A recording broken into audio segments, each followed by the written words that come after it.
How to make one-page landscape in Word.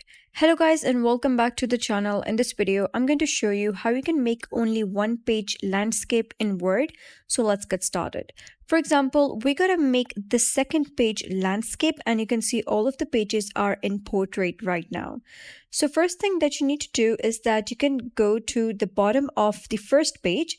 Let's say we're gonna go like this, and then you're gonna go to insert.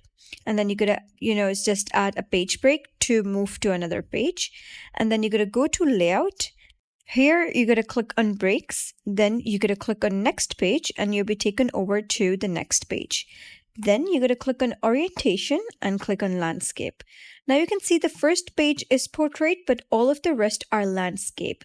Now, if you wish to change only this page to landscape and make all the other rest portrait, you're gonna go to the bottom of this page once again. And then click on breaks, click on next page. And here you're going to click on orientation, click on portrait. And now you can see only that specific page is landscape and all the other are portrait.